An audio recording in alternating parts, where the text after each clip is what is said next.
talking about transitions into a fulfilling adult life. We are going to record the webinar. If you'd rather have your camera turned off, that's fine.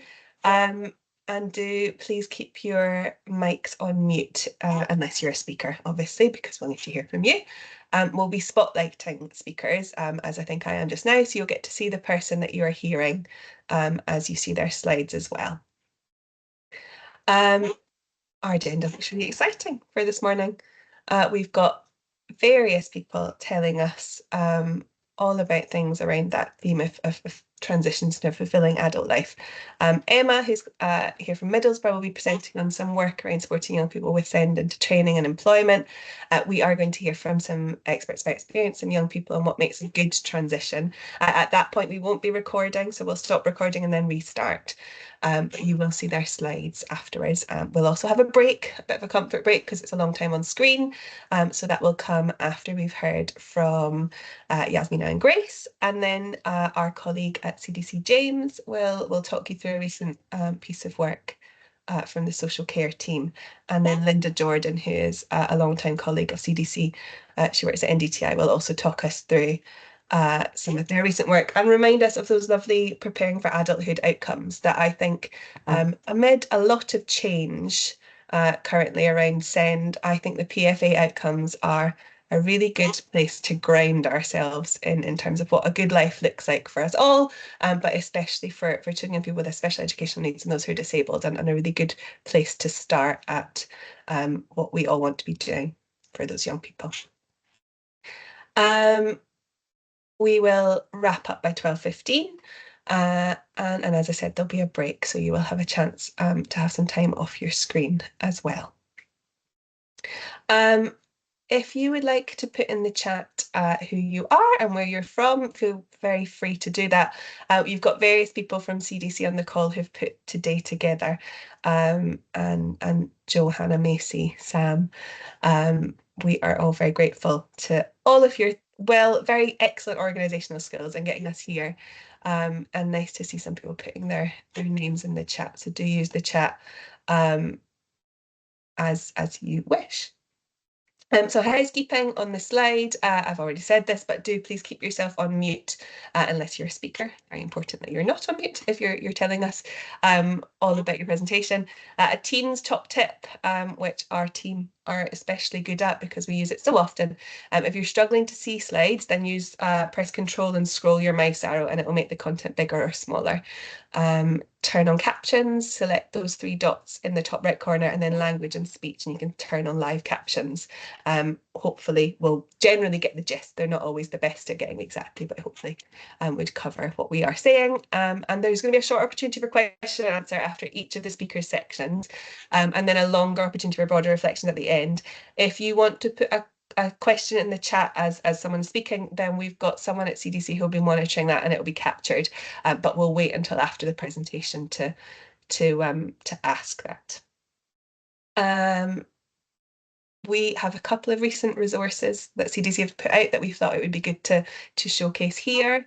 Amid lots of change in the NHS at the moment, we would like to flag our designated clinical officer for SEND handbook, which is something that we've developed over several years. This is the latest iteration, which brings together lots of the recent guidance that NHS England has published around the role and SEND wider. Some really lovely contributions from people who are doing that role, and I'm sure some of you will be on the call today. So that's something that we'd like you to have a look at. Not just if you're a DCO, obviously as a DCO it's very very important, but for anyone in the system, understanding what that critical role does and how you might be able to draw on their expertise in your role. That would be a good place to start. So thanks everyone that helped us to develop that. We also, so the RISE programme, which is the contract funded by DFE that allows us to put this webinar on today, there's another half of that contract, which is around developing primary research into the system around SEND. Lots of really exciting things happening there this year. We also have an effective practice hub, so case studies that are done kind of very in depth. So there is a real sense of impact over a period of time on an innovation, and the latest one is around a nursery inclusion project. So that is the link there on the slide, a Wandsworth project, but loads and loads of really interesting case studies in there that I think if you're feeling that you need a bit of a boost around what does work in SEND when everyone is talking about SEND being a system that is not working very well right now, that's a nice place to start. So do have a look, please. Now, before we get on to the very exciting business of the morning and hearing from the people that we've put on the agenda, we do just want to get a chance for you to tell us how this is feeling. So we have a Menti poll. You can go to Menti, the web address on the slide there, and type in that code, or use the QR code, and that'll take you to the questions that we want to ask. And I did just see someone ask in the chat if we'll be sharing the slides. Sam's just come in and said yes, we will. So you will get the slides as well as the link to the recording if you want to hear anything again. But yeah, please do go to the Menti. There are 2 questions. The first one being, how confident do you feel in your role or in the knowledge that you have around supporting effective transitions to a fulfilling adult life? So we'll take a bit of a temperature check there. Jo will share that those results just now. So on a scale of 1 to 5, how confident are we feeling in our role or in the knowledge that we have supporting transitions to a fulfilling adult life? Good, kind of middling in there. No one at 1, which is nice, and I would expect that given that you've come to this session. I feel like you're probably all very interested in working in this space already. But nice to just get a sense of how confident and knowledgeable you're feeling in that space. And hopefully by the end of a couple of hours with us this morning, you'll be feeling like you've got some new knowledge or a bit of inspiration, something that will spark a bit of a confidence boost even. So we're going to come back to that question later. The next question is us asking what you're hoping to get out of this morning. So I think you should have the opportunity to put in a few words here, and it will come up as a nice word cloud for us to understand a bit about what brought you here, what you're looking for. And if you're still joining us, then you're very welcome, and thank you for popping your name in the chat. Tools, ideas, up-to-date knowledge, and detailed strategies. And we will certainly do our best where there are things that you're asking for that we know exist. We'll put links to things in the chat or send them by email afterwards, because there is a lot in this space, isn't there? Sharing ideas, greater knowledge, inspiration. And I think we have, it's a funny word, inspiration, but I think what we will definitely get from our experts by experience today is a bit of an insight into their lives and what they think would make moving into adulthood work better, improve that process for them. So I think I always feel very confident when we have young people on our agenda that we're going to get something that is just really good, really grounded, really, really helpful. Okay, that looks like a really nice selection of things that I'm confident that we'll be able to give you today. We are going to share that full slide deck. We've said that, and as I said, someone's going to be monitoring the chat. So if you want to put a question in while you're listening to a presentation, that's fine, and we'll make sure we come back to that. But there'll also be a chance for you to just put your hand up and ask that question as well. So I am going to go to the first presentation on our agenda, which is from Emma Cowley in Middlesbrough. I'll let Emma introduce herself properly, but the theme of this presentation is around supporting young people with SEND into training and employment in Middlesbrough, learning from what you've done there. Welcome, Emma. Thank you for joining us. Thank you, Anna. Thanks for that introduction. Morning, everyone. I'm Emma Cowley. I'm the Interim Strategic Lead for Inclusion Services at Middlesbrough. And we had the privilege recently of working to develop this as a case study for the What Works in SEND Hub. So I know, Anna, you plugged that a moment ago, but I'll plug it again because there are some fantastic resources on there. And I have put a link as well in the slide deck to the full case study for this particular presentation, so that if people do want to go and read that at a point in their own time, then they are more than welcome and encouraged to do so. Can I ask for the next slide, please? Thank you. So I wanted to start this morning by just really defining the challenge that we had in Middlesbrough, which I'm hoping will resonate with many of you. And we really undertook to tackle some of the barriers for employment outcomes for young people with SEND in Middlesbrough in and around 2018. And what we were seeing is, despite the new code of practice coming in and the kind of vision around preparation for adulthood being quite clear, we were still not able to support young people into those outcomes successfully and effectively. And we wanted to understand why. We wanted to be able to push forward with a strategy and vision to overcome some of that. And we knew that at that point, there were too many barriers for children and young people in terms of gaining employment. There wasn't enough coordinated working to support employment outcomes. There was no system that allowed children and young people to progress effectively towards employment outcomes consistently. And we were lacking a real resource in terms of leading change in Middlesbrough. And we were concerned through some of the conversations that we were having that there was a culture around low aspirations for children and young people with SEND. And we wanted to redefine the narrative around that, really understand it, and work with children and young people to change ultimately what the local area's view around employment outcomes was. So we set about on a challenge and we set about on some work, and I'm going to talk through over the next couple of slides on how we did that. So can I ask for the next slide, please? Thank you. So in terms of a summary of our approach, and I'm going to go through each one in a lot more detail in a moment, our key turning point for us was to invest in a strategic lead role. We knew that these outcomes were not going to happen by accident, and they required significant change. And in order to do that, we needed to invest in somebody who was accountable for improving those outcomes. So we built a role so that we could employ somebody whose responsibility it was to drive forward improvements in this area.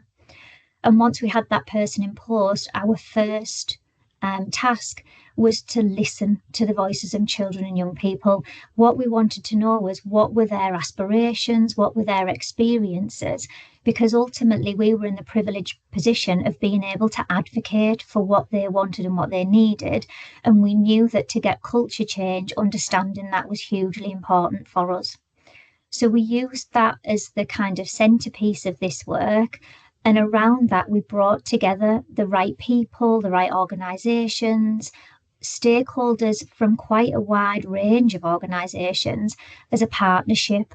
And we worked with them to try and forge a shared set of values and some shared commitments around what would it look like, what would change look like in Middlesbrough, and how were we going to achieve improved employment outcomes by working effectively together. And then as a partnership, we actively sought opportunities for change. So we went out looking for opportunities. We wouldn't listen ultimately when a barrier was put up in front of us. We agreed to persevere, and we pushed forward where we thought there were opportunities that we could do things differently. And we made sure that we measured what we were doing and the impact of the changes. And they're all things that I'm going to take you through in a little bit more detail now.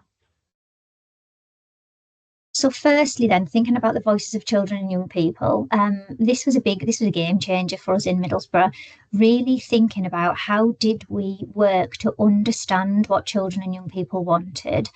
We're really fortunate to have a participation lead who has helped to pull this work together, but also helped us with our methodology around how do we do this effectively, not just to listen to individual children and young people, but to co-produce things, to really understand how we get that whole level system change around lived experiences of our families and children.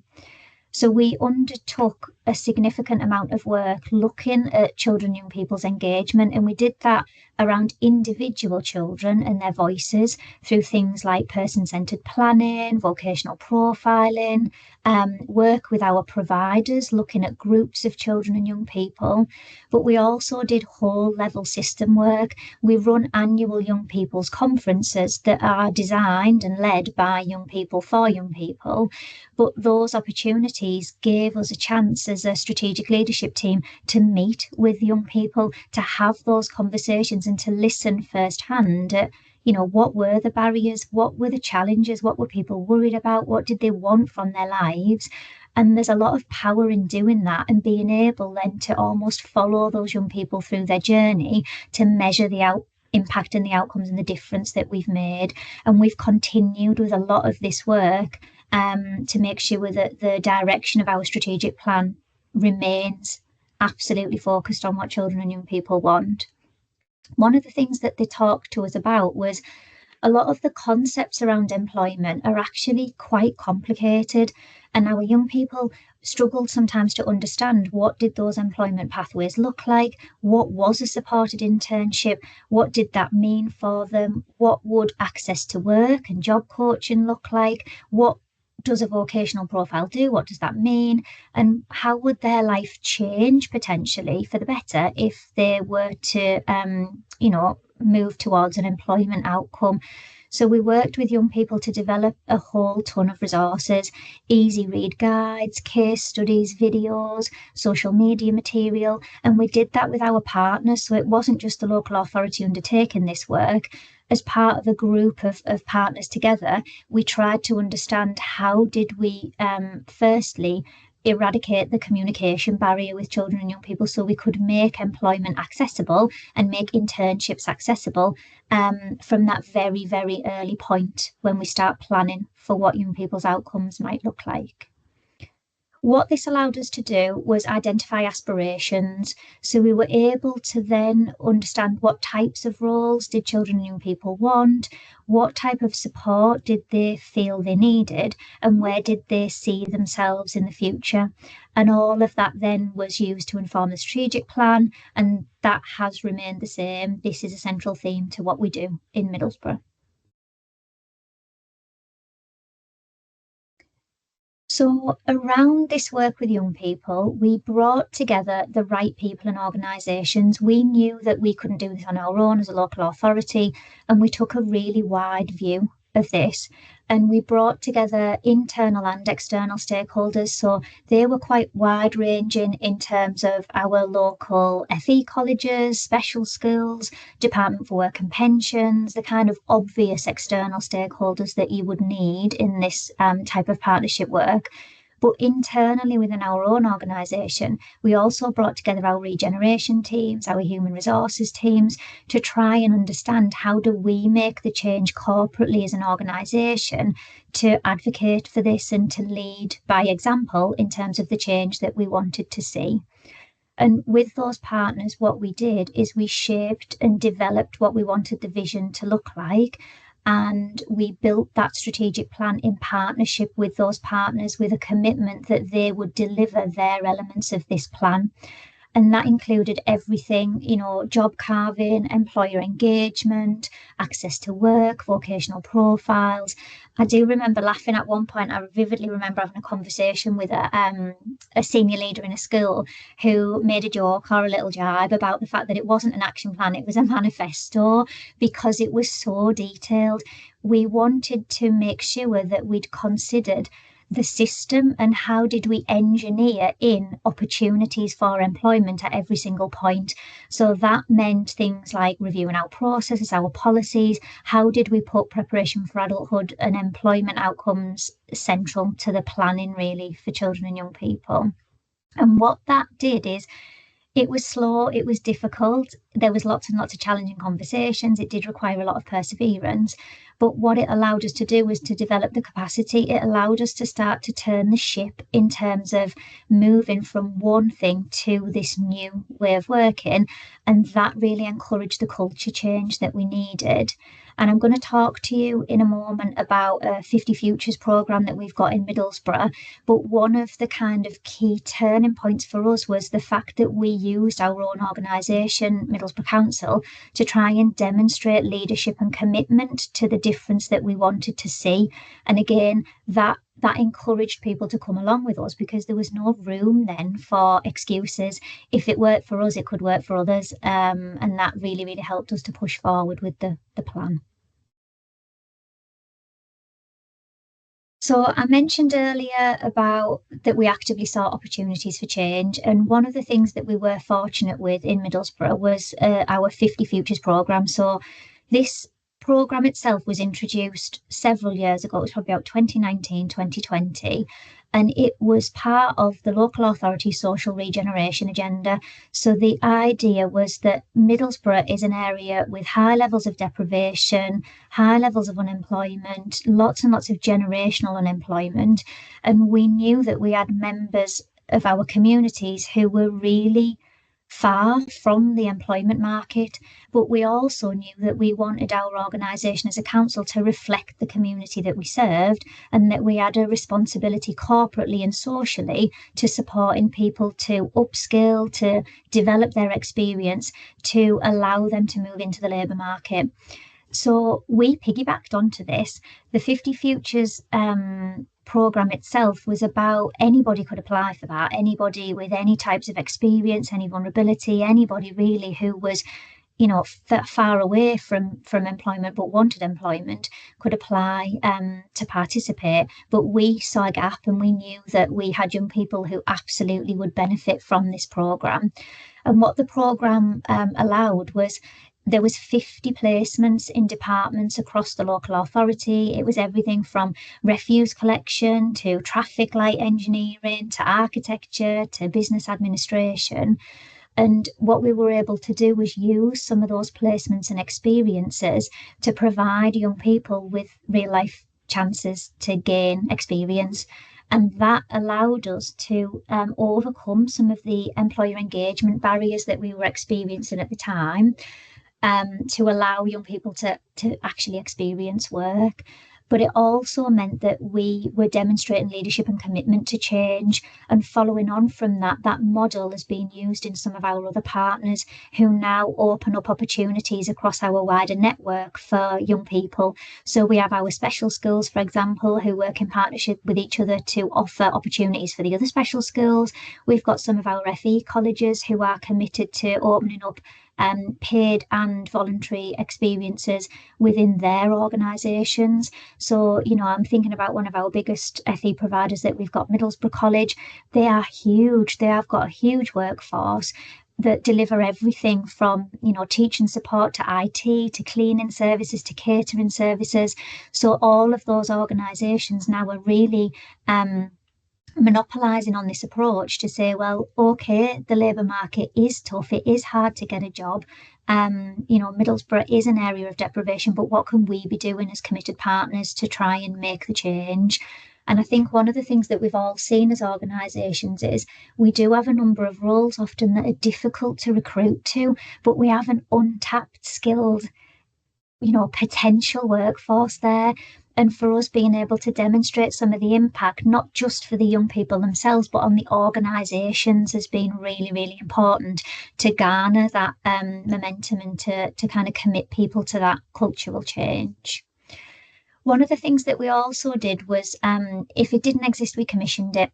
So we wanted more internships, we wanted more job coaching, and we worked with our own community learning provision as a local authority where there were gaps. So if we knew that a partner couldn't do it, we used the things that we had influence or control over to be able to fill the gaps ourselves. And that included working with our regeneration colleagues around things like employer engagement, social responsibility and commissioning and contracts, for example. We looked for any possible opportunity that we had to try and gain some engagement and some employment opportunities for young people. And as a partnership, we measured it. So we knew what we were doing. We tracked the things that worked and we scrapped the things that didn't.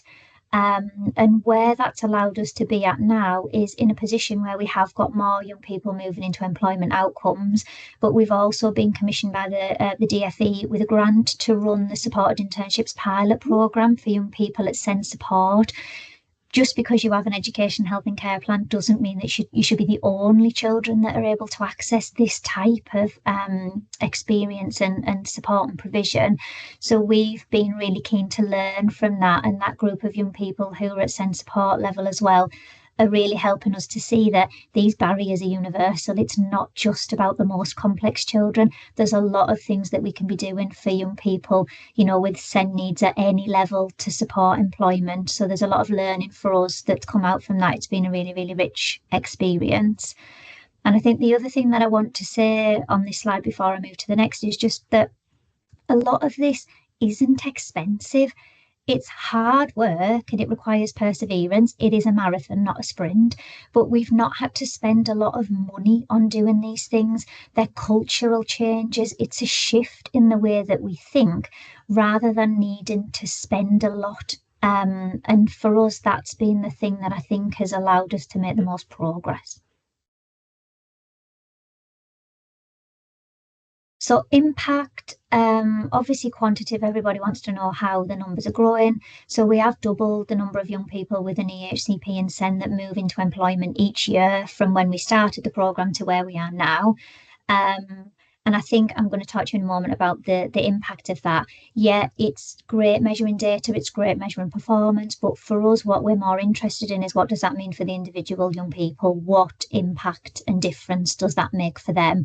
We can monitor and track performance scorecards all we want, but we want to hear what their voices are. So on the next slide, I've just popped some testimonials and some words really from young people and their families who've been involved in the work.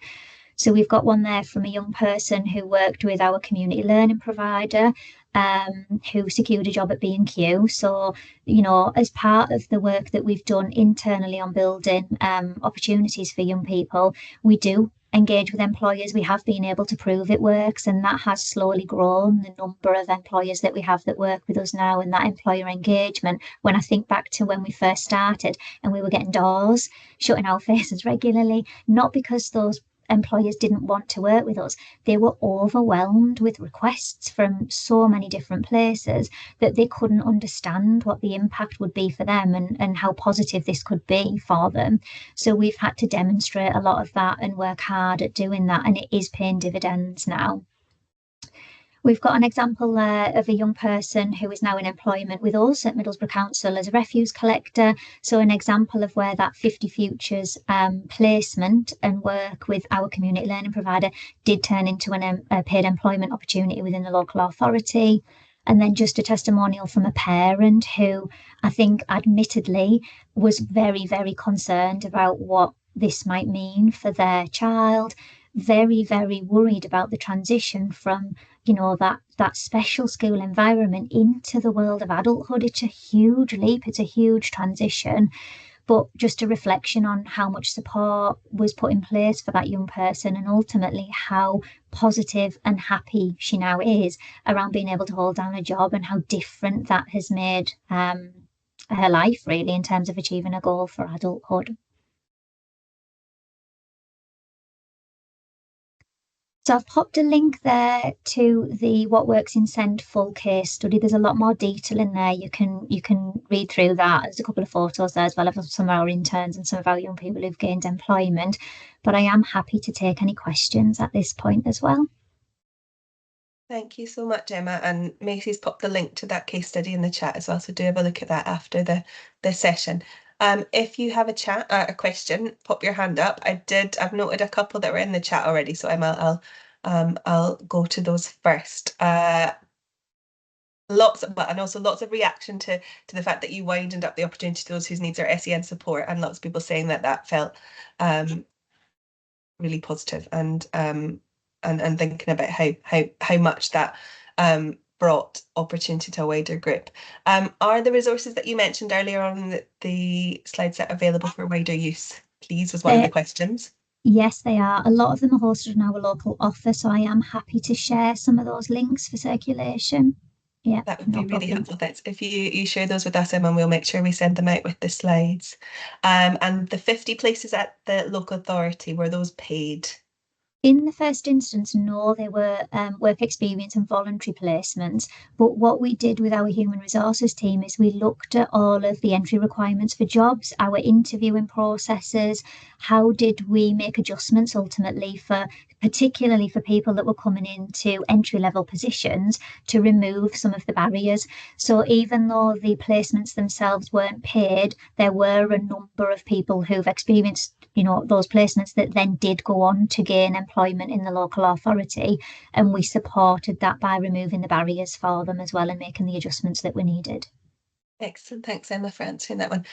Okay, Sarah Louise has a hand up and a question. So a new come, Sarah Louise. Thank you very much. I was just wondering, how much success did you have with finding employment for young people who had highly complex physical needs, such as limb deficiencies or need of powered chairs, and more extreme physical issues rather than cognitive?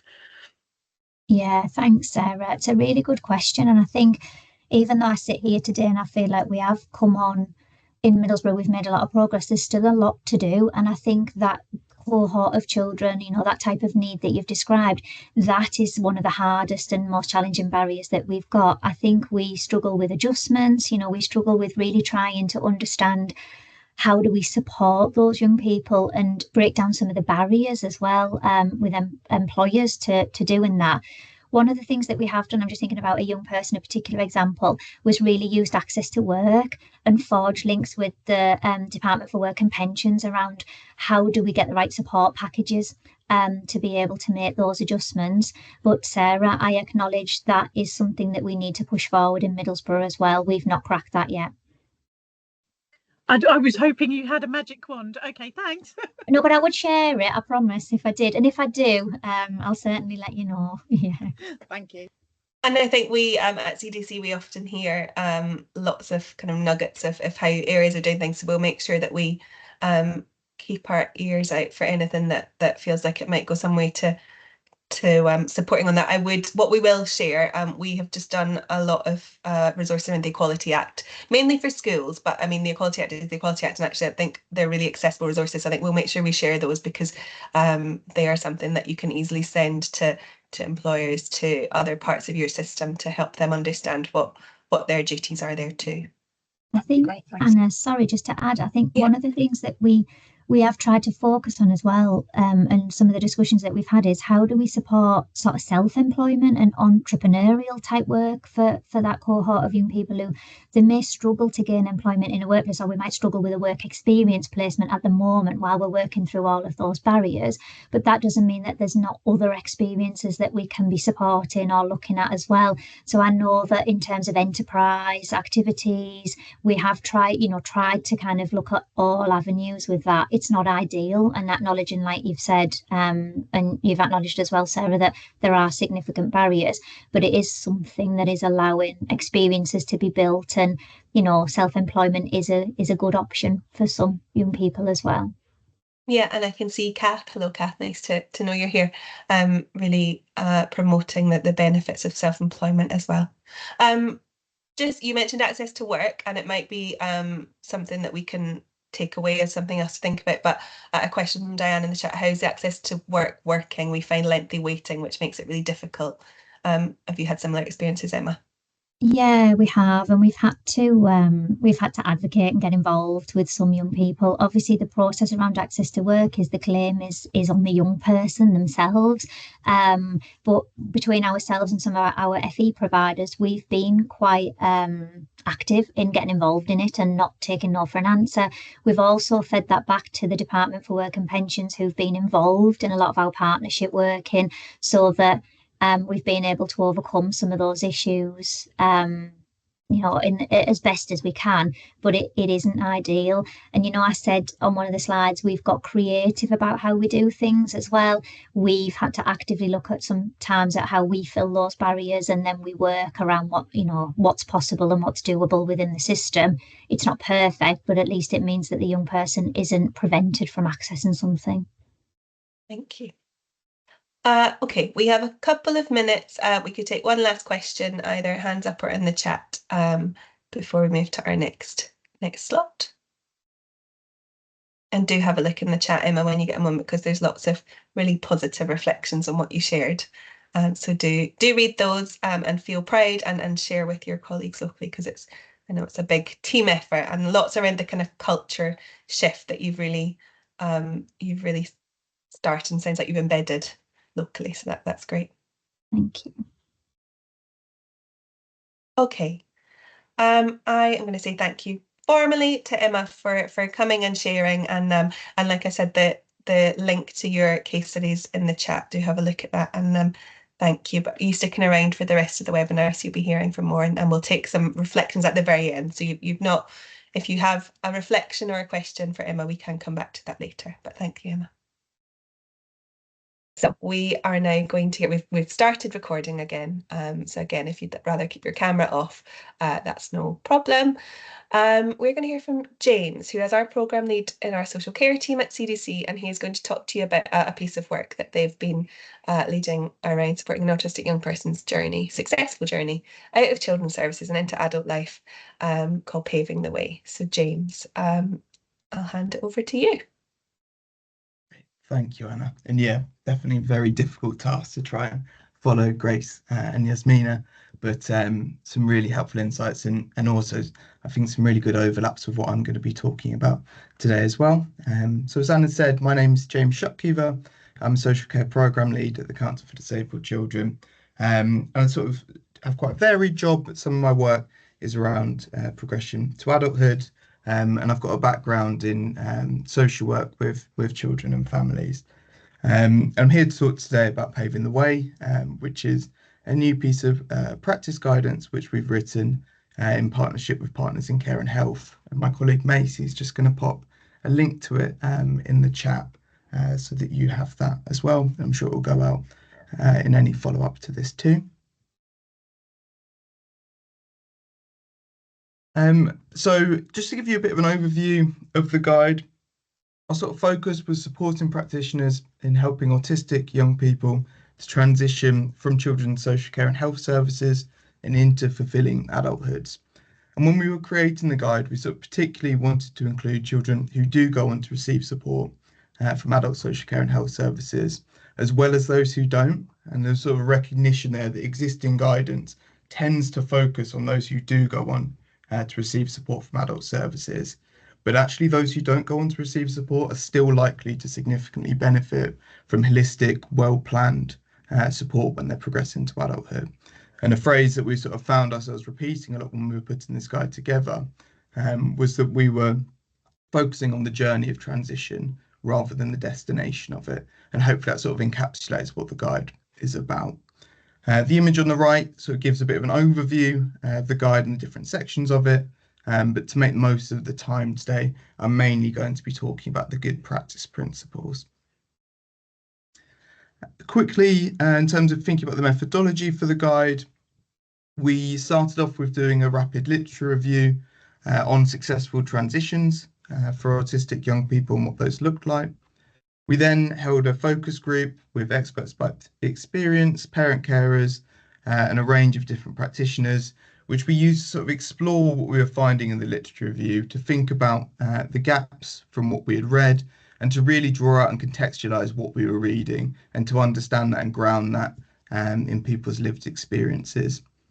And then throughout this process, we also worked with a young person, an autism advocate, as who sort of operated as a critical friend to us. So she came along to our focus group, she reviewed the guide, and she wrote a really brilliant foreword to it as well. And we had a launch event for the guide a week or two ago, which she came and spoke at, and again gave a really brilliant talk at that event too. And we really found that helpful in bringing both her sort of personal experience as well as her quite extensive professional knowledge and expertise to that role as well. So what we sort of focused on was thinking about what some of the barriers as well as what some of the principles to good practice are. And this slide gives you sort of a very basic overview of the 4 key barriers that we identified for our work. So these were social and communication challenges, lack of awareness and understanding in society, employment and education barriers, and health and mental health difficulties. And I don't have the time to go into all of these today, but I think you'll see there's quite a lot of overlaps between these and the good practice principles I'm going to speak to, which sort of serve as opportunities to overcome some of these barriers as well. And in the guide, so we found and we sort of set out 7 key good practice principles that were identified through the research that we did. And you'll see in the slides that follow, I've combined a couple of these together to save us a little bit of time, but you can find them in more detail in the guide. And as I'm sort of going through these next few slides, you'll see on the right-hand side, we've got 2 different colour boxes. We've got some purple boxes, which are key pieces of the law and statutory guidance that apply to each of the principles, and the pink boxes, which are sort of resources and support networks that are relevant to each of these principles. And again, lots more of that in the guide itself. But the first sort of key principle that we found was around the importance of early and continuous planning, which is person-centered and which involves children and young people in decision making. So what is really clear throughout the research as well as throughout our conversations is that planning for transitions needs to start early, and it needs to be tailored to the individual and be reviewed regularly. So that kind of person-centered planning is something which is outcome focused, it's based around young people's aspirations and goals, and they're adapted relative to unique strengths and areas of challenge for autistic young people. And so within that, recognizing that what works for one autistic young person, their family, may not work for another. And something that Louise, who is the young person that worked as a critical friend with us, talks a lot about, is that when we're supporting autistic young people, they deserve high aspirations, and support needs can exist alongside rather than instead of young people's ambitions and dreams, which I think is a really key message for us to take away. So we need to remember that a lot of the goals that autistic young people set for themselves are entirely realistic, and that even working towards goals that may not necessarily be achievable can still encourage and enable young people to develop knowledge and skills for adulthood. And I think something which Grace and Yasmin spoke to earlier as well is it's important that we recognise that autistic young people's aspiration to the future can be different to what non-autistic definition of success is, but that those aspirations are equally valid as well. So when we're working this way, we're also treating young people as equal partners in their process. You know, this is their transition, this is their lives and their experience. So we need to make sure that they have an informed understanding of the plan, and we need to empower them and support them to be involved in that plan.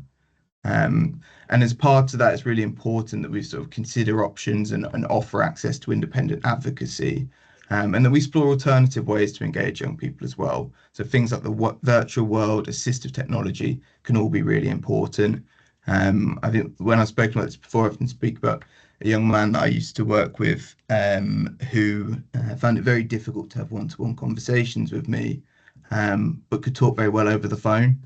And so sometimes I go around to see him, and we might sit in different rooms, but we'd speak on the phone instead. So it's really about thinking about the adaptations that we can make when we're working with young people. And when we're doing that, and we're working this way, what it helps to do is prepare young people and their families for change. It gives that space to process information, to ask questions, to give informed contributions. From a professional perspective, it can clarify roles and responsibilities, and that includes pathways post-18, and it reduces the risk of people falling through the gaps when we've had those conversations at a much earlier point in time and come to agreements around them. And it means that the plans that we make are based around and adapted to changing needs and aspirations for young people as well. But I think this point at the bottom about finding balance between preparing for adulthood and allowing young people to enjoy their childhood is really important, and something which came out a lot in the focus group that we ran, because sometimes it can suddenly feel like there's a very strong focus on independence and on preparing for adulthood, and that can sort of miss out some of these stages of childhood for young people and their families. But I think from our perspective, what we found and through the conversations we had is that when we start early, it can enable that to happen, because it means that the approach can be gradual and tailored rather than having to try to achieve a lot of change at once.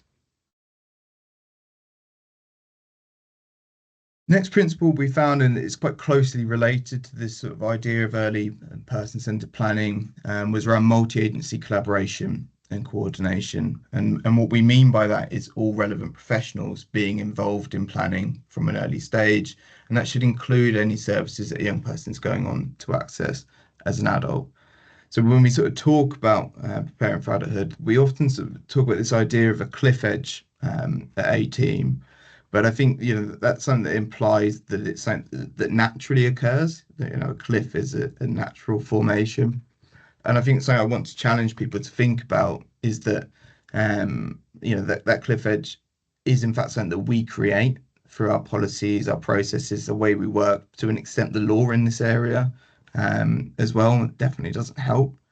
And taking steps like making sure our services are coordinated, they work together, helps to break down that cliff edge, because it means that young people experience much more joined up, seamless and holistic support. What's really clear in the literature is that involving GPs is critical. The reason for that is particularly because when young people don't move, GPs are one of very few services that don't change between childhood and adulthood. And even when they do move, it's still a universal services that everybody has access to. So it's really important that we make sure all of the relevant information is shared with the GP. And that's particularly important for children and young people who don't go on to access support from adult services as well. When we were sort of thinking about this multi-agency space, something else which came up a lot through our work was this idea of transitions passports, which are documents that can be co-produced with young people, families, professional networks, and can be shared with any services that a young person may go on to access.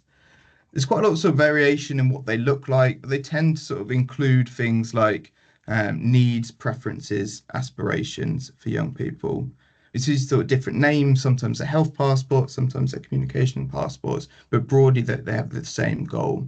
And what we find is that it means that information about a child is accurate, it's up to date, it's been co-produced with them, but it also helps to reduce the need for stories to be repeated, whilst making sure that services have the information that they need.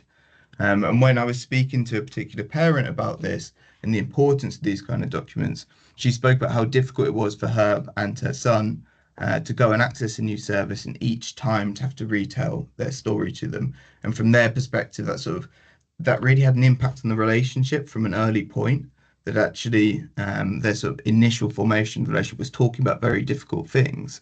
And actually, if that information had travelled with them and had been shared in advance, then from her perspective, those initial interactions with the service could have focused on relationship building and getting to know each other, which is quite a different thing.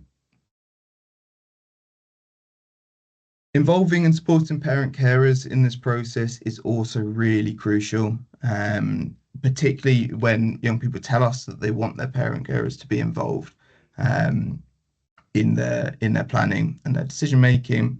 So we want to make every effort in a similar way to children and young people to help them to contribute, to understand the process, to give informed contributions to it. And that's not only important from a rights perspective, it's also important because parent carers are experts in their children's lives. They're often the primary source of support and comfort to their child. And so they can offer really important contributions to our planning, to our thinking about what's going to help the transition process. And we know that as they transition into adulthood and they move on from that journey, that their parents are going to be an incredibly important figure in that process for them as well. So we really want to support and enable parent carers to be able to be part of that role and be part of this journey. And within that, we also need to recognise that parent carers are also experiencing this transition. It can also be an incredibly difficult period of time for them as well. And so we want to consider their support needs in relation to their child's transition too. And that can really vary. Some parents may benefit from some additional practical support, things like short breaks. Some parents may benefit from mental health support or help to access services that build their confidence in supporting their child post-transition. But I think that's something that we can sometimes lose a bit of sight of, is what the needs of the family are in relation to a child's transition. But it is integral to that transition that we consider it. There's a lot of talk in this space around sort of developing skills and providing experiences that support young people's needs and aspirations as well. And I think quite a lot of that, I know we're going to talk about the PFA outcome statements, quite a lot of it is incorporated into that. What's important is that before transition, and ideally well before transition, we're thinking about opportunities for young people to be able to practice and develop skills that are going to enable them to pursue their aspirations for their adulthood. And we need to recognise that's going to be different for different young people, because they're going to have different aspirations and different needs. So some young people might benefit from things like practical skills, managing money, cooking. But for others, it may be that they're going to benefit from developing and maintaining relationships, decision making. So we really want to get to know the young person that we're working with. One of the key things, which Emma spoke to earlier, was about connecting young people to careers advice, mentoring, work experience, vocational training, supported internships, accessible employers, education settings. It's important to remember, though, that when we're doing that, we need to try to tailor what we're offering to the young person's aspirations and needs, and not just offer it because it's available, which can sometimes be a trap that we fall into, which I recognise can be a challenge based on resources that are available locally. Meeting social and emotional needs pre and post transition is also really important as part of this, as part of the young person's needs overall. I think as many of us that are here today will be able to say that the process of transition can have an impact on young people's mental health, and that can be exacerbated by the risk of social isolation after moving on as well. So it's really important we sort of think about how we meet both sets of needs. And I think one thing that I'd be really clear about here is that even if a young person is clear with us that they don't want to access support pre-transition, and that they're not sure whether they want to access support post-transition either, that we still make sure that them and their families are signposted to services that could meet those needs in the future as well, in case they change their mind. What we also need to remember when we're sort of in this space of thinking about skills, thinking about experiences, thinking about growth, development, opportunities, is that it takes time and practice. So that speaks to, one, the importance of starting this process early, but it also speaks to the fact that there tends to be a lot of getting it wrong in this process, and that can involve some risk as well. But when we manage that in a safe and sensitive way, some of those risks and challenges can be real opportunities for learning. We learn a lot through getting things wrong in the same way that we learn through getting things right. And we don't want to deprive young people of experiences of getting things wrong, as long as we do that in a safe and supportive way. And gradually over time, as young people's skills develop, we want to think about how we scale back and reduce the level of adult support and supervision in these activities as well, again, relative to young person's needs. So the last good practice principle that I'm going to speak to is around the importance of keeping safe during transitions. So we know that transition can be a time of increased risk for children and young people, and that risk is particularly heightened for young people who are care experience, been involved in the youth justice system, or have experienced other forms of adversity and trauma. And actually, when we were creating this guide, one of the pieces of research that we looked at said that autistic young people and adults could be at greater risk in particular areas than their non-autistic peers. So an example of that was that 75.4% of autistic adults reported experiencing sexual harassment, compared to 56.4% of non-autistic adults, and 58.5% of autistic adults reported experiencing physical violence. That was compared with 36.4% of non-autistic adults.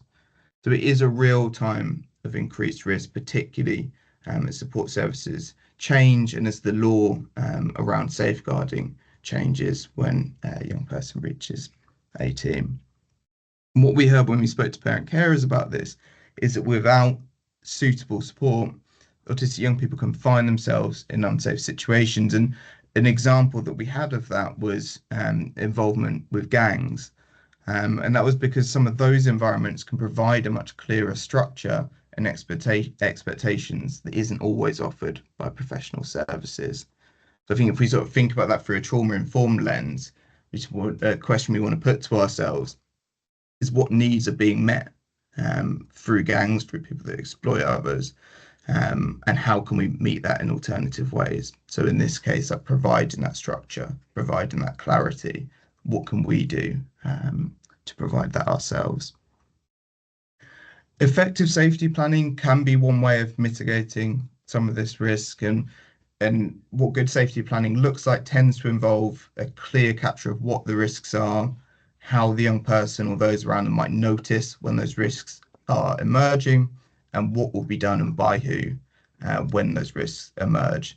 And as much as we can when we think about safety plans, it's important that we bring in the different people around the young person to make sure it's meaningful, to make sure it's jointly agreed between the different people. And when we do that, that can sometimes help to reduce some of this anxiety, the understandable anxiety that professionals as well as parent carers and sometimes young people can experience when support is starting to reduce. I don't think I've quite got the time to talk to it all today, but it is really important to highlight as well the sort of box on the right-hand side about the changes to the law between the Children Act and the Care Act in relation to safeguarding. But I think one thing I do really want to highlight is the second paragraph there around preventative safeguarding duties in the Care Act as well, which I think we sometimes lose sight of a little bit. But actually, it's important to remember that local authorities have a requirement to prevent delay or reduce the development of needs for care and support. And so I just sort of challenge people to think about that, because I think sometimes we look at the threshold criteria in the Care Act as being we can't offer support below that, but actually that's a minimum expectation. The final slide is just sort of continuing this idea of keeping safe during transitions and what that looks like. So having an awareness and a management of risk is really important for transitions. We know that there's a greater time of vulnerability, there is heightened risk. But we also know that we can't completely eradicate risk. And that when we're trying to reduce risk, it shouldn't deprive young people of their autonomy and their ability to take risks where that's managed. So to give you an example of that, when we were in the focus groups and having a conversation about this, we heard about young people that were no longer able to access activities that they enjoyed because of risk associated with that. So the immediate thing, an event had happened, and the immediate response was that young person could no longer go to that activity. And actually what we know is that through doing that, there's much limited opportunity to practice skills for adulthood. There's much limited opportunity to practice this getting it wrong in a safe and supportive way. And in this particular example, it was a social activity. And so it was also a barrier to them being able to have their social and emotional needs met as well. And what we would advocate for in that example is a more nuanced and more proportionate approach to managing risk. So, for example, the young person could have been accompanied to the activity. There could have been a safety plan put in place around it, or there could be an agreement that they would call and check in with a trusted adult partway through the activity instead. And what that proportionate risk taking looks like does vary dependent on individual needs and circumstances. So again, we really need to get to know the young people that we're working with. One of the really sort of key things for us to think about in doing that is to sort of ask ourselves whether young people are able to tell us that they can, what they would do to keep themselves safe in a situation, but whether they can apply that in practice. They're quite different things. And where we think a young person may not be able to apply it, then it's important that we support them to practice doing that. We continue to monitor that in a safe way to enable them to be able to do it. But where young people aren't able to apply it despite that support, then we need to think about the sort of additional steps that we could take to promote their safety and their well-being. And I just wanted to sort of finish today with a quote from Louise from her foreword, which I'd really recommend people go and read. So Louise said that the professional who took time to ask who took the time to ask what I truly wanted in my life, listen to the answer and believe in me when it felt like the world was against me, changed my life in ways that I'll never be able to describe. We all have the power to make that difference for autistic young people. Thank you. Thank you, James. We do have a couple of minutes to take some questions. There are a few in the chat, so let me go to those first. A couple on a similar theme around GPs, the mention of GPs being involved. I mean, a kind of critical part of the system that can make this better. There were lots of reactions to that. James, is there much in the report that helps us understand what good might look like in terms of involving GPs? Yeah, I think so. The guide speaks to it slightly more. I think the important thing operationally in terms of frontline practice is trying to start those conversations early, because I know that it can be really challenging to be able to communicate with GPs, to hear back from them, but also on a strategic level, that we're having conversations with health about how we involve them and including GPs as part of this planning with a particular focus on children and young people who aren't going to go on to transition, because I think you sort of need both elements for this. And the other thing that speaks quite a lot to this is the nice guidance on transitions from children's services to adult services as well. So we'd recommend that people have a look at that too. Absolutely. And Kath popped in the chat a reminder of the fact that GPs should do annual health checks for young people who are autistic or have learning disabilities. Obviously, that's predicated on diagnosis, which brings some other challenges, but there is guidance around what that should look like. So we'll make sure that we share the links to that. I guess big systemic challenge that we will want to keep engaging with RCGP, for instance. But what we will do is share the resources that exist, and that is part of the solution, chipping away, saying this is what good should look like, and all taking that responsibility to share. There were a couple of hands up, although they've gone. So I'm thinking maybe people put their questions in the chat. Also some reflections around you mentioning safe risk, and actually, you know, risk being something that young people will, whether we want to or not, expose themselves to, and how can we as professionals working with families understand what risk looks like in a proportionate and safe way. So lots of people chiming with people. And a bigger question for later, but one that came up related to what you said, James, around young people who aren't in education. How do we make sure that education isn't the only way into support at this point in life, and that kind of wider system response? Did those who aren't in education come up in the research that we did, James? Is there anything in the report that we can signpost people to? Actually didn't come up in the report that we did. But I think that in terms of capturing those who aren't in education, I would say from broader work that we do, it's really important that we make sure that we have the right mechanisms in place to capture young people through other avenues as well. So things like making sure that the local offer and the preparing for adulthood parts of the local offer are very clear, that people understand it, and that all the different services that young people might go on to access, particularly when we're thinking about sort of 16 plus, but you know, really sort of 14 plus, are aware of the transition point, and are aware of where to go to access support, including through that local offer, is really important. So one of the really good things that we've heard about from other local authorities is work that they do in terms of outreach work, and sort of early intervention type work in relation to preparing for adulthood, where they talk to various different services sort of across education, health, social care, and the voluntary and community sector about what their offer is, and make sure that people understand how to access it as well. And in addition to that, sort of operate drop-in hubs, community events, coffee mornings, and things like that, that young people and parents can go to access, as well as professionals. So it really helps to make sure that we do sort of make sure we have as wide a net as possible for children and young people. Thanks, James. And I suppose the last thing, just spurred on by the GP comment, but also that point around family hubs or wider hubs. We at CDC, what we do a lot of is joining the dots up. So there are lots of big policy changes that have been announced that will come. One of those being around the sort of neighbourhood health focus. And we will be engaging with our central government colleagues on that, thinking about what that means for SEND across the age range. So lots of focus on early years, but also thinking about what it means for children and young people who are moving into adulthood.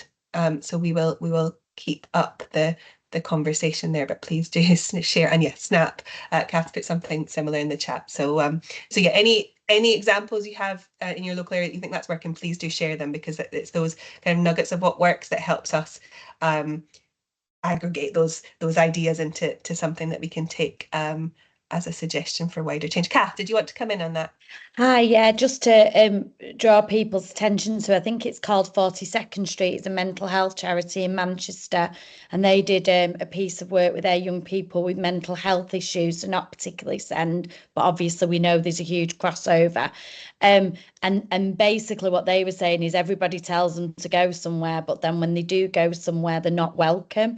So I just added into the chat around welcome, really. So regardless what our spaces are, whether the GPs, neighbourhoods, family hubs, whatever we're expecting our young people to go in, if the minute they walk through the door they're giving some clear messages that isn't their space, they're gonna not want to share, etc. So I presume that's online with 42nd Street, and it was just, I've been able to use it loads in conversations with professionals around let's work on that welcome as people walk through the door, so that they feel it's a service that's for them. Thanks, Kath. We'll look and we can share that. And I guess something to take us into our next presentation is inclusion shouldn't just happen in schools. It is across all settings, all parts of our lives. So on that note, I'm going to hand over to Linda Jordan, who's going to talk us through, remind us of those lovely PFA outcomes. So welcome, Linda. Really nice to have you here. Hi, Anna. Long time no see. Nice to see you. We're really glad to see you. Yes, I'm sure that many people on the call know a lot about preparing for adulthood. It has been a major theme in the Code of Practice and the legislation since 2014. But I also am sure that there are people here that are quite new to SEND and certainly to thinking about PFA. So, and it's never a problem to go over and have a reminder, is it either? So, as people are aware, sorry, I'm Linda Jordan. I work for the National Development Team for Inclusion, and I'm the lead for our work in London. I'm a member of a team. We have people working in each region. So preparing for adulthood, as everyone's aware, in the Code of Practice, Chapter 8 is called Preparing for Adulthood from the Earliest Years, and it's a very nice segue from those comments that people were making at the end of that previous conversation, because obviously planning from the earliest years it's like a statutory requirement, but it's really, really important. I'll say more about that, but it's we've called it what needs to change. So a lot has happened in 11 years, but we know that we're still there's still a lot to do to improve young people's support as they move from school onto post-16 and into adulthood. But it does need to start early. I'm sure that everybody is familiar with this graphic. It's been around now for a long time. And it's a summary of the work that we did before 2014 with a large number of young people around the country. We worked in 8 local authority areas on a programme that was called Getting a Life. And I see Julie Hicklins here from Manchester, and I'm sure there's other people here from local authorities that were part of the Getting a Life programme. And we worked for 3 years with young people in each of the areas that we worked in, as well as families and everyone that worked in the system. And for 3 years, we listened to those young people and we learned from their perspective about what needs to happen if they're going to be supported to go into employment, have independent lives, have friends, relationships and community, as you were just talking about, and to have good health. And the photographs along the side there are from a parallel programme that was called Aspirations for Life, when some of my colleagues worked across the country, again in a number of local authorities. and they were exploring what needs to happen in the early years to prepare young people for adulthood. And if we think about it, in our own lives, we know that what happened as young children and as we were going through childhood, that things that happen to us do have a major impact on the rest of our lives. And so the two programs kind of came together as preparing for adulthood in the legislation, and all through the Code of Practice there are many statutory requirements around what should happen for young people to support young people through their school life into adulthood. And I think what we feel we collected was the evidence of what works, because listening to young people for 3 years, as well as all of their parents and the people who worked in the systems, obviously gave a huge amount of information and evidence about what needs to change. And quite a lot of those things have happened. Every local authority area does have a preparing for adulthood strategy with actions, and we're seeing lots of really good stuff working across the country, but we still have a way to go. And I think one of the things I want to really stress is that preparing for adulthood is not only about post-16. Quite often we get asked to speak at events and people assume that we're going to just talk about post-16. But to reiterate what's in the Code of Practice, it must start early. It means that we must think about everything we do from the moment a child is identified with having additional needs, and making sure that we're not putting barriers in their way in terms of having really good lives. We have a phrase at NDTI, we call it gloriously ordinary lives, meaning, you know, we should allow our children with SEND to have the same opportunities, do the same stuff that everybody else does.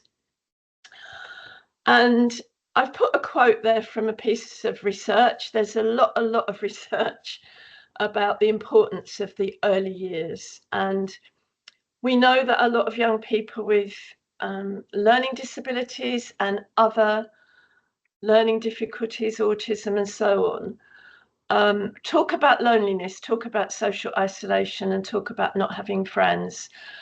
And when we review education, health and care plans, I would say that 75% of plans talk about either being bullied, being lonely, not having friends, parents saying their aspiration is for their young person, their son or daughter, their young person to have friends, to be part of social groups. So we know that it is a major issue. And certainly when we were working with the young people across the country on the Getting a Life programme, it was their priority. They talked a lot about how they look at other young people and what they're doing, and they wish that they could do those things. In North Tyneside, we had a whole load of young people as sort of buddies from a local secondary school, and they were quite shocked at the limited lifestyles of the young people that we were working with. So, and we know that it really has to start in the early years. And this is just one quote from one of the many research pieces on early years, and it's that importance of peer play. We know that children learn, certainly I think it's probably throughout life, it's about human beings. We learn from each other, but certainly young children from very young ages will learn as much, if not more, from their peers as they do from the adults in their settings. Obviously they learn a lot from family, but when they get into nursery settings, early years settings, they are learning a lot from their peers. And so it's really important that we think about how we provide those young children with very high support needs with peer play, and with the opportunity to, in a way, you know, be supported by their peers to develop those early relationships. You know, initially children will play in parallel, they start to be interested in other children, and for many children by the age of 3, they can name their friends, and you know, by 5, it's an obsession, you know, they're best friends, they're falling out with friends. So in order to support that whole area of social inclusion, friends, relationships and community, that we really do think about those early years and how we support children to have that peer engagement. And the importance of thinking about PFA from the early years is that idea of having that continuity of values, aspirations and practice. I don't need to tell people on the call that our system is dominated by legislative frameworks that are that sort of lead to silo working, and we work really hard across those boundaries to make sure that we join up.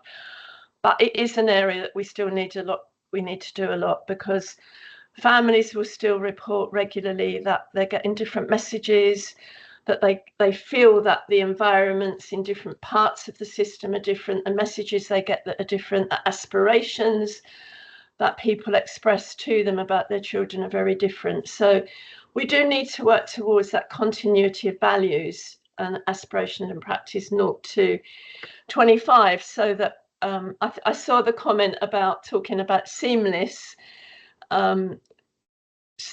practice as we go through, but we do need to make sure that everybody working in the system from 0 to 25 and beyond, across education, health and care and wider services, are on the same page and do have the same value base, and, you know, understand what that means in their day-to-day work.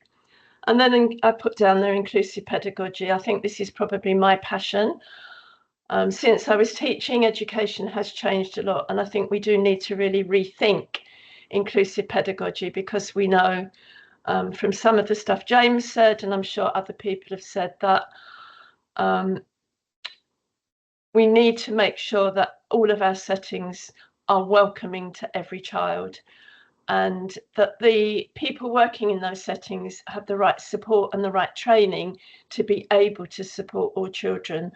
And I think inclusive pedagogy is something that is hopefully going to be more of a highlight in the work that we do after the white paper is published, which we're told is going to be in November, hopefully. And also today we've got the publication of the Education Select Committee white paper, which I haven't read yet. I'm sure some people on the call have read it. But because the government are really keen on improving inclusion in mainstream schools, let's hope that we'll be thinking more about inclusive pedagogy 0 to 25.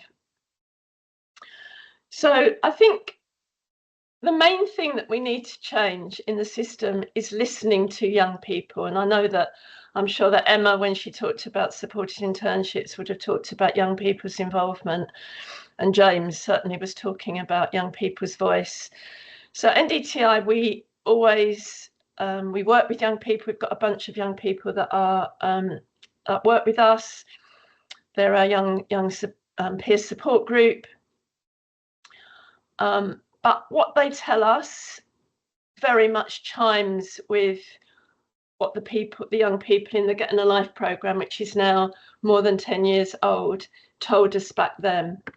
And it is all about, this one is about independence, and independence doesn't mean doing things on your own. It's about being supported to be as independent as you can, but have the support you need. It's more about having a voice, having choice, having control in the things that we do have control in. And it is about, you know, young people having a voice from the earliest years and really thinking about supporting them to grow into confident young people in whatever way that works for them, and always stressing person-centeredness, that everybody's different and the support that people need is different. So the young people always talk about providing inspiration and role models. We don't always know what's possible. Have the right kind of support. Some young people need advocacy. Some young people need peer support. A lot need technology support, and so on and so forth. And young people, I think the comment in the chat about risk is really important.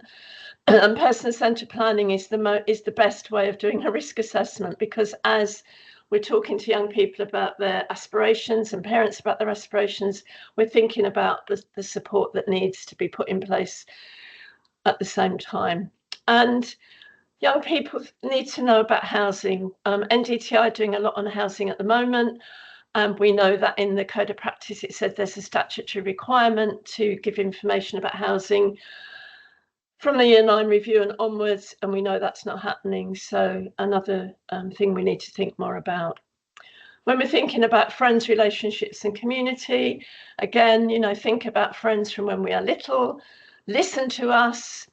Our young people with SEND represented on student forums, youth parliaments, and so on and so forth. And that point that young people make all the time, we want the same as other young children and young people. So find out what's important to us. Again, listen to us, find out what's important to us so we can be supported to do the things that we're really interested in. People who support us need to understand the importance of friendships. I've already spoken about that, and it is really important that the whole workforce understand how we can support peer relationships and social inclusion, as we call it. And let's make sure everything in the community is inclusive. So I think I heard somebody saying earlier, let's make sure every public service, and as far as we can influence private sector services as well, are inclusive. And let's have young people as mystery shoppers and feeding back in what it's like to go to the leisure centre or the library or the GP or whatever. And a big issue is keeping in touch with friends. So young people do make friends at school regularly. And what happens when they leave? Are they given the tools to keep in touch with their friends? And if a young person has got such high needs that they find that difficult without support, then obviously involving families in a conversation, maybe in the Year 11 review meeting or outside of the meeting, in how the young person is going to keep in touch with their friends. And then again on employment. So this is a major priority at the moment. As you know, the government is very keen that we prioritise employment, and we're running the internships work programme at the moment, and Emma would have spoken about supported internships and supported employment.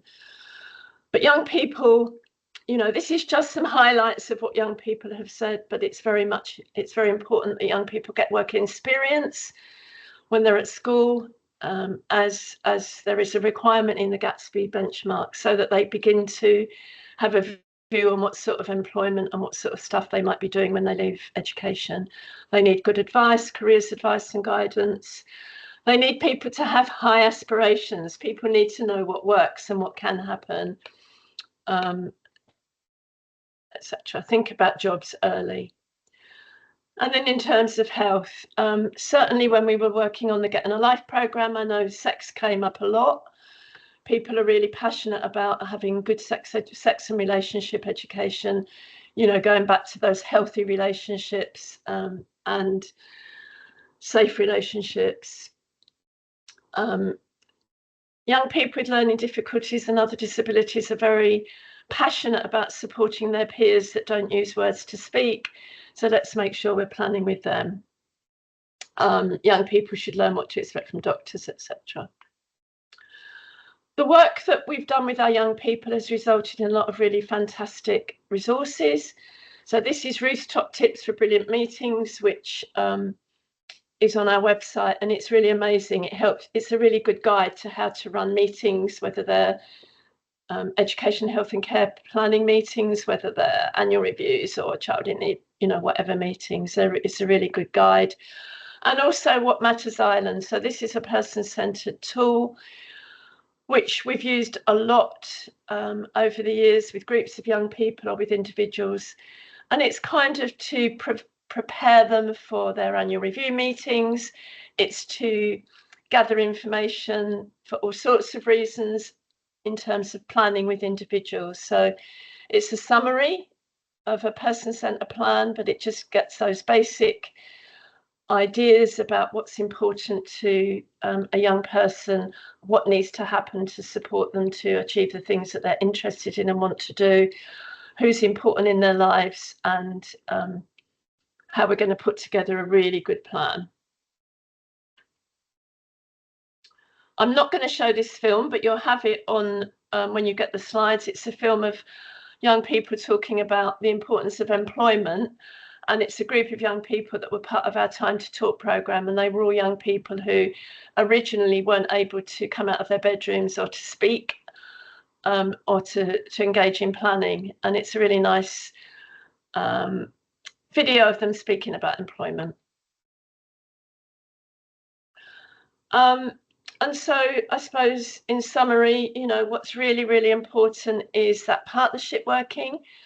The graphic there really puts that together. You know, if we're going to support young people to have good health, friends, be part of their communities, safe and purposeful relationships, jobs, and certainly things to do when they leave education, things to do during the day that are fulfilling and based on their aspirations, and those independent lives when they can have a voice and have choice and control. So, you know, as I said earlier, it is that having that local vision so that everybody working in the system from with young people 0 to 25 across education, healthcare, housing and employment are on the same page, and that they understand what it means for their day-to-day working. We need much more joined up thinking and services, clarity of purpose, young people as equal partners, and listen to young people and act on their ideas. And I think most of all, I think it's focusing on practice rather than process. We've been under a lot of pressure over the last 10 years to put in the processes and the bureaucracy of the SEND system. And I think that that focus now needs to be on frontline practice, so that when workers are having conversations with young people and their families, they are very confident about what is good practice, what is available, and having those conversations with young people. Lots of tools and resources on our website that help with writing good outcomes, top tips around employment, Ruth's top tips, how to have the right sort of activity at annual reviews, and so on and so forth. So they're all hyperlinked, so they can take you to our website and the resources. Thank you so much, Linda, and we'll make sure that all of those links are shared. Thank you. A reminder that NDTI is one of our partners on the RISE programme, Yes. and actually we do lots of Linda and her colleagues can support in local areas with anything PFA related too, so do get in touch. Linda, do look at the chat when you get a chance. Lots of people, lots in there resonating, which always feels good. And some thanks for mentioning housing. If anyone has a question they want to ask, do pop your hand up. We have a few minutes. There was one question which I'll come to from Diana, which I just had. And yes, have you looked at how schools can be supported to be more integral to those early and ongoing support conversations? Often feels that they're very focused on exams. So how can schools be part of that wider holistic conversation about life? Yeah, I mean, obviously the PFA pathways apply to everybody, not only services, but just to nurseries, to schools, to colleges. And yes, of course, we have looked at that. We do some work with schools, but there's another contract called Whole School Send, and their contract is to work with schools on the SEND agenda. However, we do work with schools as well alongside that, because we get requests to work with schools. And I've done a lot of attending SENCO forums over the last year. So we are working with schools, and we are working with Whole School Send as well. And they are now doing a lot more on preparing for adulthood as part of their programme. Thanks. But you're right. And I really hope that the select committee report today that has been published, that's in the chat, and the upcoming white paper are going to help us to much more focus on you know, the practice, I call it practice, you know, the pedagogy, the way that services work together, rather than worrying as much as we've had to on what I call the bureaucracy and the processes. I think we have an interesting few months ahead of us, and I think we want to be thinking, like you say, about practice and models and replicable things that we can see work and that can be replicated in other areas, and that's part of what Works in Send does and shares, and what Linda and our other partners and colleagues do. So we absolutely will share the links. If they're not working on this slide, we'll make sure you get them in an email, but share with us and we'll share it through all of our networks, because that is how we help make change, isn't it? Someone's done something that worked well, let's share it and copy and replicate. We're not precious about things. It's not copying, it's flattery. If it works in one area, how do we make it work in another area? So that is what we will keep sharing. Yeah, Anna, can I just come back on a couple of the other questions? So people are saying, so a couple of people have said the links are not working. So obviously we'll make sure they go out. I'll check they're right before they go out. And somebody's talking about young people who are very isolated socially, and how we can have those conversations. I mean, I suppose at NDTI, we always put those young people first. We always think about young people with the highest support needs first. And I would be happy, Diana, to speak to you separately, but we have got a lot of, I mean, the young people in the film that I described were all very socially isolated when we first met them. And we have got lots of different ways of planning with young people, regardless of their level of need. So I don't know if you want to put you come in. I was just going to say that it wasn't meant as a challenge. It's just, I'm the parent of two young people, 18 and 24, and listening to everything you said, it so resonated and made me feel quite sad that so much of that doesn't happen. So it's just my reflections of, and I'm just kind of curious, you know, to know how we make that change. I suppose that's the, and I know there's so much going on, but it almost feels that the system is stacked against those changes. So for example, you know, schools are judged on their results more than their, you know, how they support people into the next phase of education. And so that's what's mulling in my head. It's not a challenge to you, it's more, you know. No, I agree with you. For me, it's the major problem in the system, Diana, because we've got whole, you know, I wouldn't like to put a number on it, but young people who are socially isolated and aren't part of peer groups, and aren't, you know, when they get older and not having social lives.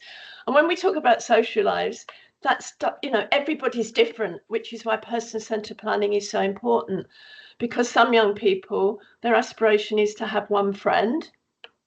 Do you know what I mean? But others want to do clubbing and, you know, a whole range of stuff. So and I suppose my answer is person-centered planning.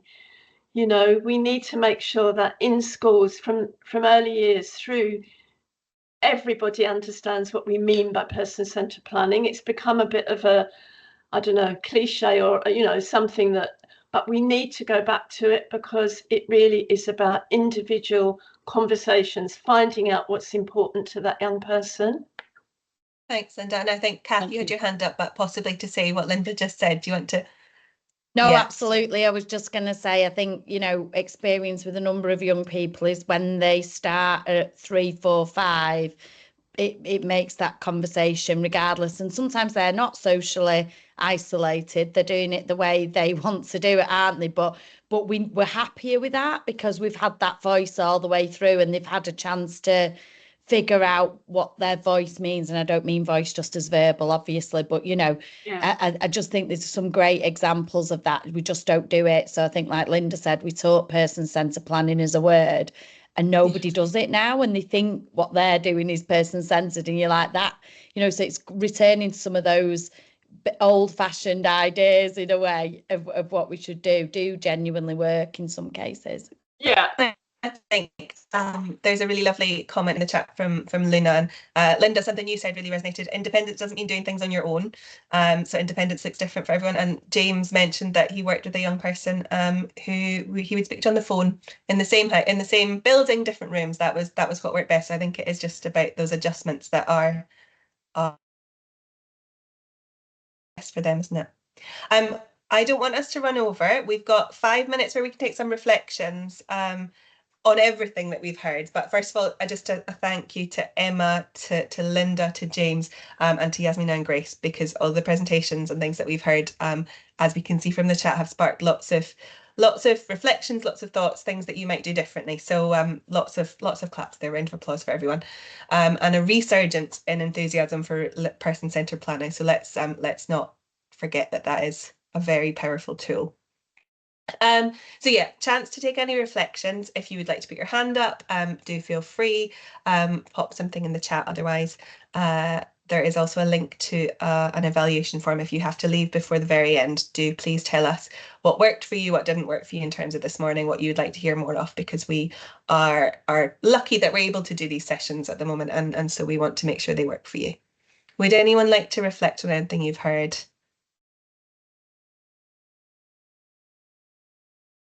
Mark, we used the word interdependence rather than independence, and I don't seem to hear this mentioned now. Yeah. Mark, do you want to come in on that? Oh, Linda, were you going to talk to that one? No, I was just going to say that is so important. I mean, the independent living came from the disabled people's movement in the 90s, and it meant having choice and control over your life. So physically disabled people used to be, told where they were going to go, what they were going to do, where they were going to live. And they fought to get direct payments. And that was when direct payments first came in, that it was to support people to choose how they were supported. And that's where independent living came from. So it absolutely does not mean no human beings are independent. There we go. And choice, there's another important word, Linda, that you'll leave us with that one. I think that's really important. We're going to rerun the polls that the first question around confidence and knowledge, and we're hoping that this has left you with something that you want to go and do a bit more thinking on, or take to a colleague. So just if you could complete that one as you did earlier, and then we'll do another word cloud before we let you go off to hopefully get some lunch.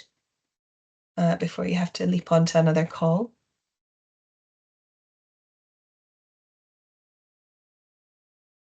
So how confident you feel in your role related to supporting moves into fulfilling adult life? Has your knowledge after this session boosted? Have you learned something? If we go on to the next question, or the word cloud, I think that might help us to feel some positivity as we move into a kind of uncertain time. What one action will you take to bring this learning that you've heard today into your practice?